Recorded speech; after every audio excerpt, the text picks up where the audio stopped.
What's up, everybody? Jared here, and with the anticipation of John Wick Chapter 3 Parabellum, I thought it'd be nice to go back and kind of review the first two movies because I haven't done that on my channel before. Now, if you're new to this channel though, don't forget to hit that subscribe button and bell icon to stay up to date on this channel's newest reviews, reactions, and ridiculousness. So getting into it, starting with the first one, 2014's John Wick. Keanu Reeves plays John Wick, an infamous assassin who wanted out, but a tragic event has brought him back into the fold. So does John Wick hold up after its 2014 release?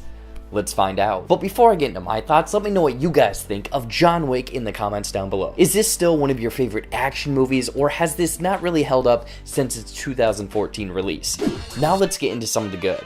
John Wick is seriously one of the best action movies Hollywood has produced in the last 10 years. I mean, seriously, it's got everything, and I mean everything. Car chases, gunfights, knife fights, fist fights. It's got tons of action, and that's what I think makes it so memorable, is the hand-to-hand, the fight choreography, the fight sequences.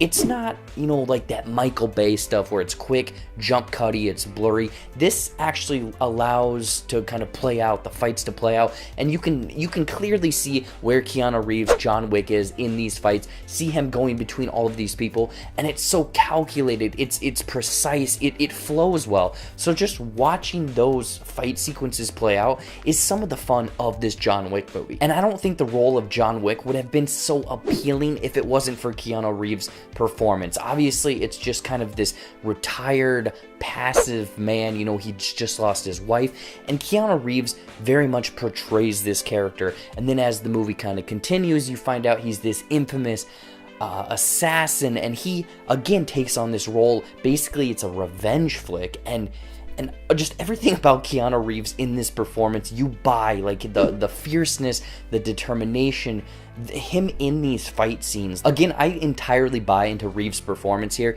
He's maybe given a cheesy line or two, but he perfectly portrays it, delivers it as this John Wick character. The story in John Wick is another thing that really brought intrigue and tension and kind of what exactly is going on with this character, because when I remember the first time I watched this, I had no idea what this was. I thought this was a mindless action movie, but the story, how it unfolds is, you know, it's this broken man, this guy that has basically lost everything, and it's this tension, intrigue, and how everything is slowly revealed from all of these characters that he runs into. Like, they're clearly terrified of this guy, but why? Why is he so scary? Why is he called the boogeyman? And as it goes on, it's slowly revealed how he's this infamous assassin in this underground stuff, and it is just awesome how he goes from kind of this passive family man to this stone cold assassin calculated man. The coloring in John Wick, in the franchise actually, is another thing that really stood out to me. One thing that they're all over the color palette. I mean, it starts with this dreary, blue, dark, rainy kind of feel vibe.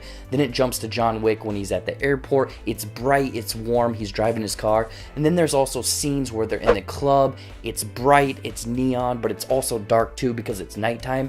And just all of this color contrast really just makes for an appealing watch. I absolutely love John Wick. I'm glad I revisited this first movie in this franchise. One of the probably best trilogies. We'll see how 3 plays out.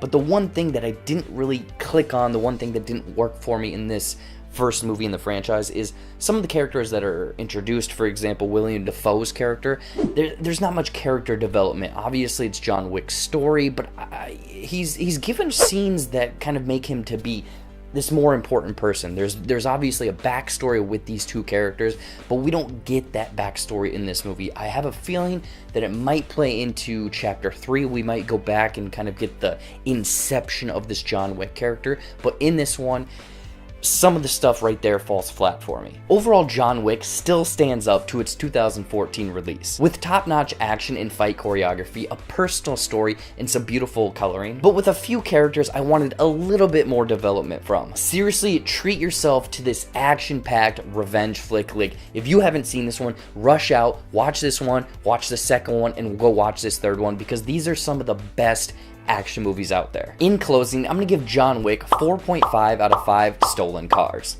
So what do you guys think of John Wick, the first John Wick in this trilogy? I want to know in the comments down below. Anyways, guys, as always, thank you so much for watching. Watch some more videos up there, movie reviews, trailer reactions, fun comedy skits. I just dropped my brand new JB Classic for Mighty Morphin Power Rangers.